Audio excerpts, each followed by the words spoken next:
ప్రేక్షకులందరికీ నమస్కారం. ఈరోజు మన స్టూడియోలో ప్రముఖ ఆధ్యాత్మికవేత్త, ఆస్ట్రాలజర్ బ్రహ్మశ్రీ సుభాష్ శర్మ గారు మనతో ఉన్నారు. గురుగారితో మాట్లాడేద్దాం. నమస్కారం గురుగారు. శ్రీమాత్రేయమండి. గురుగారు, ఉగాది అవగానే మనం ఏప్రిల్ మాసంలోకి అడుగు పెట్టేశాం. మరి సింహరాశి వారికి ఈ మాసం ఎలాంటి ఫలితాలు ఉండబోతున్నాయి? షష్టగ్రహ కూటమి ప్రభావం ఈ రాశి వాళ్ళ మీద ఎలా ఉండబోతుంది గురుగారు ఈ నెల?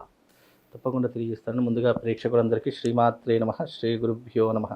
జ్ఞానినాంనపి చేతాంసి దేవి భగవతి హిసా బలాయ కృష్ణమోహాయ మహామాయ ప్రయశ్చతి. సింహరాశి ఈ రాశి వారికి ఈ నెల చూసుకుంటే గనక ఈ షష్టగ్రహ కూటమి యొక్క ప్రభావము చాలా తీవ్రమైనటువంటి పరిస్థితుల యొక్క ప్రభావం ఈ సింహరాశి వారి మీద ఏర్పడేటటువంటి అంచనాలు కనిపిస్తున్నాయి. ఎందుకంటే గ్రహగతులలో ప్లానటరీ పొజిషన్ అనేటటువంటిది ఒక్క గ్రహం మార్పు చెందిన దాని యొక్క విధానం అనేటటువంటిది, దాని యొక్క లక్షణాలు ద్వాదశ రాశుల మీద ప్రభావం చూపిస్తూ ఉంటాయి.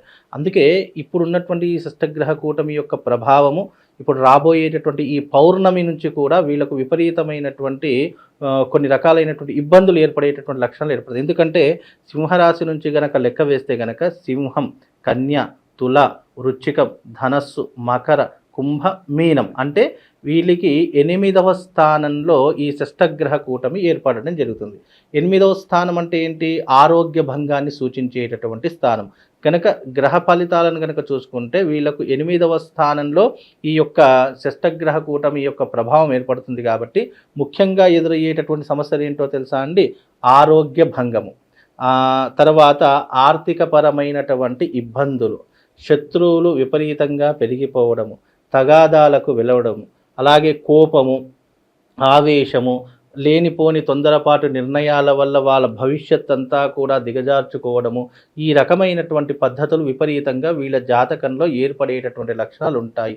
అంటే ఈ షష్టగ్రహ కూటమి యొక్క ప్రభావం ఏదైతే ఉంటుందో వీరు ఎన్నడూ చూడలేనటువంటివి, ఎన్నడూ వినలేనటువంటివి, అలాగే మనం చేయకూడనటువంటి పనులు కూడా ప్రోత్సహించేలా చేసేటటువంటి నేచరు ఇప్పుడు వీళ్ళ జాతకంలో ఏర్పడబోతుంది. చెడు మార్గంలో కూడా వెళ్ళేటటువంటి లక్షణాలు ఉంటాయి. పరస్త్రీ సాంగత్యం పెట్టుకోవడము, తాగుడికి బానిస కావడము, లేదు అంటే ప్రతి ఒక్క చిన్న విషయానికి కోపపడము, అయిన వాళ్ళని తిట్టడము, అలగడము, లేదు అనంటే కనుక చీకటి రూములో కూర్చోవడము, ఏం చేయాలో తోచక అనవసరమైన డిప్రెషన్లకు వెళ్ళిపోవడము, ఇలాంటి లక్షణాలు అనేటటువంటివి ఏర్పడేటటువంటి సూచనలు కనిపిస్తాయి. కనుక సింహరాశి వారు ఈ నెలలో కాస్త జాగ్రత్తగా ఉండేటటువంటి ప్రయత్నం చేయాలి. దీని యొక్క ప్రభావము దాదాపుగా 3 నెలల పాటు ఏర్పడుతూ ఉంటుంది. కనుక ఇప్పుడు ఈ ఏప్రిల్ నుంచి ప్రారంభం. ఎందుకంటే ఈ షష్టగ్రహ కూటమి అనేటటువంటిది శనివారము, అందులోనూ అమావాస్య తిథి, ఆ తర్వాత వచ్చేసి మీనరాశిలో జలరాశిలో సంచరిస్తుంది. కాబట్టి సింహరాశికి 8వ స్థానంలో ఈ షష్టగ్రహ కూటమి యొక్క ప్రభావం ఏర్పడుతుంది. కాబట్టి 8వ స్థానం అనేటటువంటిది కీడుని సంచరించేటటువంటి స్థానము. కనుక వీలైనంత వరకు జాగ్రత్తగా ఉండే ప్రయత్నం చేసుకోవాలి. దైవారాధన ఎక్కువగా చేసుకునేటటువంటి ప్రయత్నం చేయాలి. ముఖ్యంగా విద్యార్థులు ఎవరైతే ఉన్నారో ఉద్యోగ ప్రయత్నాలు చేస్తూ ఉంటారు, అలసిపోతూ ఉంటారు, ఎన్ని ప్రయత్నాలు చేసినా నానా రకాలైనటువంటి ఇబ్బందులు పడుతున్నారు, డబ్బులు ఖర్చు పెడుతూ ఉంటారు. జాబ్ కోసము అయ్యో ఇంత ఖర్చు పెడితే నాకు జాబ్ వస్తుందని చెప్పి మోసపోయేటటువంటి లక్షణాలు ఎక్కువగా ఉంటూ ఉంటాయి. దానికోసం పొలం అమ్ముతుంటారో లేదా ఇల్లు అమ్ముకొనో డబ్బులు ఇతరుల చేతిలో పెట్టడం ఉంటారు. అంటే డబ్బుకి సంబంధించినటువంటి మోసాలు కూడా ఈ సింహరాశి వారి యొక్క జాతకంలో ఏర్పడతాయి. కాబట్టి చాలా జాగ్రత్తగా ఉండేటువంటి ప్రయత్నం చేసుకోవాలి. ముఖ్యంగా నదీ తీర ప్రవాహ ప్రాంతం వాళ్ళు, సముద్ర తీర ప్రవాహ ప్రాంతం వాళ్ళు ఎవరైతే ఉన్నారో ఆ సింహరాశి వాళ్ళు కూడా చాలా జాగ్రత్తగా ఉండాలి. ఎందుకంటే జల ప్రమాదాలు కానివ్వండి, రోడ్డు ప్రమాదాలు కానివ్వండి, ఇలాంటివి ఎక్కువగా జరిగేటటువంటి సంఘటనలు కనిపిస్తాయి. నీటికి సింహరాశి వారు ఈ నెలలో కాస్త దూరంగా ఉండాలి. అంటే ఈ నదులలో ఈత కొట్టడం కానీ, లేదా సముద్ర తీరాలకు వెళ్ళి ఏదో ఎంజాయ్ చేద్దామని చెప్పి చాలామంది వెళుతూ ఉంటారు. అలాంటి సందర్భాల్లో కూడా చాలా జాగ్రత్తగా ఉండే, అంటే నీటి గండం అనేటటువంటిది ఏర్పడేటటువంటి లక్షణాలు ఉంటాయి. కనుక కొంతవరకు జాగ్రత్తగా ఉండే ప్రయత్నం చేసుకుంటే అన్ని రకాలుగా బాగుంటుంది. ముఖ్యంగా హెల్త్ కండిషన్ బాగా చూసుకోండి. చిరుతిండ్లు తినకుండా ఉండండి. వీలైనంత వరకు ఇంటి యొక్క ఫుడ్ని తినేటటువంటి లక్షణాన్ని ఏర్పరచుకోండి. అలాగే మీ జీవితంలో నేచర్ ఎప్పుడైనా ఒక మనిషి కోపానికి కానీ లేదా సహనానికి కానీ కారణం అయ్యేటటువంటిది ఏంటంటే ఒక మనిషి లేదంటే నేచరు. ఈ రెండిట్లో ఏదో ఒక కారణం అవుతూ ఉంటుంది. కనుక ఇవి మనిషిని ప్రేరేపింపజేస్తూ ఉంటాయి. అలా మనిషికి లేనిపోయినటువంటి కొత్త మార్పులు కనిపించేటువంటి లక్షణాలు ఉంటాయి కాబట్టి అందుకని వీలైనంత వరకు జాగ్రత్తగా ఉండే ప్రయత్నం చేస్తే కొంతవరకు మేలు జరిగేటటువంటి అవకాశం ఏర్పడుతుందండి. గురుగారు చాలా వరకు మిశ్రమ ఫలితాలు అయితే కనిపిస్తున్నాయి కదా. అవునండి. సో వీళ్ళ కొద్దో గొప్ప ఈ నెల కాస్త మంచి అంటే ఏం చెప్పుకోవచ్చు ఈ నెల వీళ్ళకి? వీళ్ళకు మంచి అంటే విదేశీ ప్రయాణాలు ఉంటాయండి. అందులోనూ కొంచెం కష్టపడితే గనక అనుకున్నటువంటి ఫలితాలు అనేటటువంటివి ఏర్పడుతూ ఉంటాయి. వీలైనంత వరకు ఏంటి అంటే గౌరవ మర్యాదలలో కానివ్వండి, లేదు అనంటే గనక ఇతరుల విషయాల్లో కానివ్వండి మంచి నిర్ణయాలు తీసుకుంటారు. అలాగే వీళ్ళ సొంత నిర్ణయానికి వచ్చేసరికి పప్పులో కాలు వేసేస్తారు. కనుక వీలైనంత వరకు ఎదుటి వాళ్ళ విషయాలు చాలా జాగ్రత్తగా ఉంటారు. అంటే సలహాలు సూచనలు ఇవ్వడానికి కానివ్వండి, లేదా డబ్బు సంపాదించిన కసి ఉంటుంది. కానీ వీళ్ళ దగ్గరికి వచ్చేసరికి అంత ఎఫెక్ట్ పెట్టలేనటువంటి పరిస్థితుల్లో ఉంటూ ఉంటారు. కాబట్టి అంత చెప్పుకోదగ్గటువంటి ఫలితాలు అయితే ఏమి అది మెయిన్గా ఏంటంటే ఇప్పుడు ప్రస్తుత ఈ షష్టగ్రహ కూటమి యొక్క ప్రభావమే వీళ్ళ మీద ఉంటుంది. దాని తర్వాత న్యాచురల్ అన్ని రకాలుగా బాగుండేటటువంటి లక్షణాలు ఉంటూ ఉంటాయి. అందులోనూ ఇప్పుడు సింహరాశి వారికి కూడా ఈ రాబోయేటటువంటి 3 నెలలు కొంచెం గడ్డు కాలము కనుక సరైనటువంటి జాగ్రత్తలు తీసుకుంటే బాగుంటుంది. ఇప్పుడు అగ్ని అని అనుకుంటాం, అగ్నిని ముట్టకురా నాయన అది కాలుతుంది అని చెప్తూ ఉంటాము. ఎలా కాలుతుంది అని చెప్పి వేలు పెట్టామనుకో కాలకుండా ఉంటుందా? కాలుతూనే ఉంటుంది. కాబట్టి మనం ఏదైనా చెడు సంఘటనలు జరుగుతూ ఉన్నాయి అని మనకు సూచన కలిగినప్పుడు దానికి మనం దూరంగా ఉంటే మనకు కొన్ని రకాలైనటువంటి ఉపశమనం అనేటటువంటిది కలుగుతుంది. కనుక గ్రహచార గోచార ఫలితాలు ఎలా ఉంటాయంటే నాయన ఈ పని చేయకు అంటే ఆ పని చేయకుండా ఉంటే బాగుంటుంది. ఈయన చెప్తే వినేది నేనేంటి వినేది అంటే ఆ యొక్క దారిద్ర్యాన్ని అనుభవించేటటువంటి స్టేజ్ వస్తుంది. కనుక కొన్ని విషయాల్లో జాగ్రత్తగా ఉండాలి. జ్యోతిష్యం అంటే ఏంటి అని అంటే కనుక ఒక చీకటిలో ఉన్నటువంటి వ్యక్తికి వెలుగుని ప్రసాదించడము.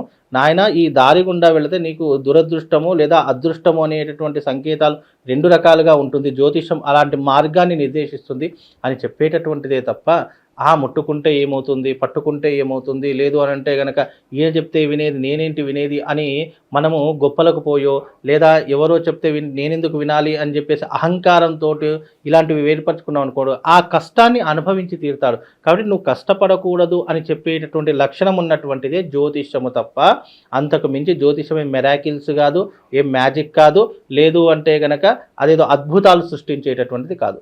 ఒక సరైనటువంటి నిర్దేశాన్ని సూచించేటటువంటిదే జ్యోతిషం. కనుక సింహరాశి వారికి ఈ నెలలో కాస్త గడ్డు కాలం కాబట్టి జాగ్రత్తగా ఉండే ప్రయత్నం చేసుకోండి అని చెప్తున్నాను. గురుగారు ఇంకా పెట్టుబడులు కావచ్చు, శుభకార్యాలు కావచ్చు, మీరు చెప్పినట్లుగా ఒక 3 నెలల తర్వాత ప్లాన్ చేసుకుంటే బాగుంటుందంటారు? ఇప్పుడున్నటువంటి ప్రస్తుత కాలంలో కనుక చూసుకున్నట్టయితే పరిణామాలు అనేటివి తీవ్రంగా ఉంటూ ఉంటాయి. కనుక ఏదైనా కానీ పెట్టుబడులు పెట్టేటటువంటి విషయంలో కానివ్వండి, లావాదేవీల విషయంలో కానీ కాస్త జాగ్రత్తగా ఉండాలి. ఎందుకంటే ఇప్పుడున్నటువంటి స్థితిలో కనుక పెట్టుబడులు పెడితే తిరిగి వచ్చేటటువంటి అవకాశాలు చాలా తక్కువ శాతంలో కనిపిస్తున్నాయి.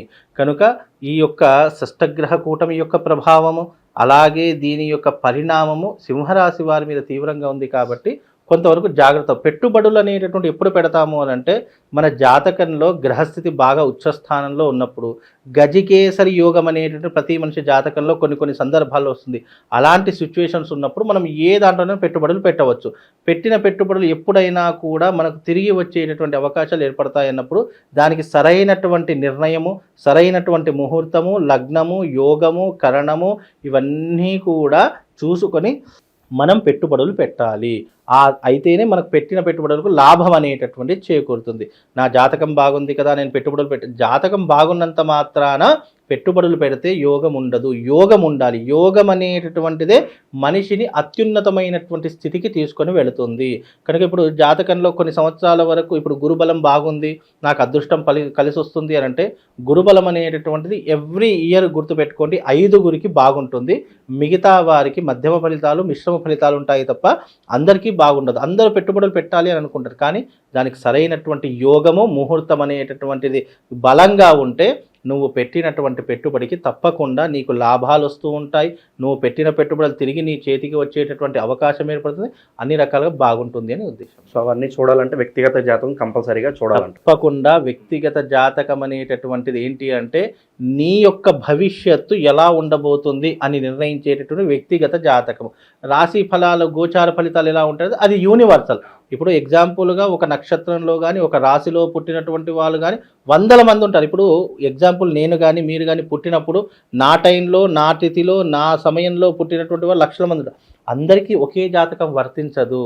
ఎందుకు అని అంటే గనక పుట్టినటువంటి ఘడియను బట్టి పుట్టినటువంటి సమయాన్ని బట్టి దాని యొక్క వ్యక్తిగత జాతకంలో ఉన్నటువంటి ఫలితాలను బట్టి మనిషి యొక్క జాతకం అనేటటువంటి నిర్దేశించబడుతుంది. కనుక నువ్వు వ్యక్తిగతంగా ఏదైనా పెట్టుబడులు పెట్టాలి అనుకుంటే, వ్యక్తిగతంగా నువ్వు ఏదైనా బిజినెస్ పెట్టాలి అని అనుకుంటే అది నీ వ్యక్తిగతమైనటువంటి జాతకమే చూడాలి తప్ప గోచార ఫలితాలు వర్తించవు.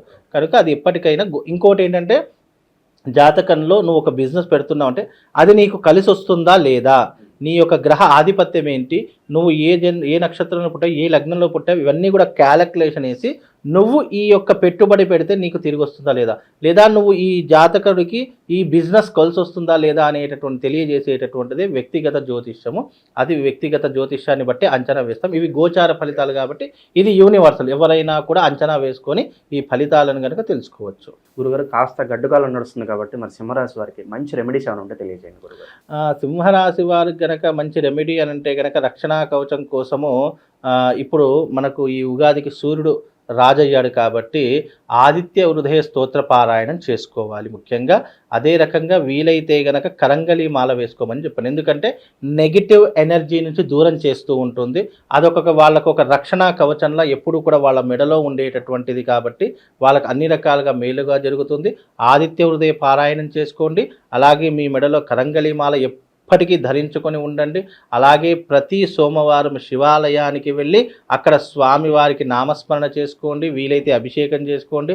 లేదా ప్రతి సోమవారం అక్కడ కూర్చుండి ఒక 10 నిమిషాలు ఓం నమ శివాయ అనేటటువంటి శివపంచాక్షరి నామాన్ని జపిస్తూ ఉంటే కొంతవరకు రాబోయే విపత్తుల నుంచి బయటపడవచ్చు. అనుకున్నటువంటి విధంగా మనకు కొంతవరకు ఉపశమనం అనేటటువంటి కలుగుతుందండి. చాలా బాగా వివరించారు గురుగారు. ధన్యవాదాలు.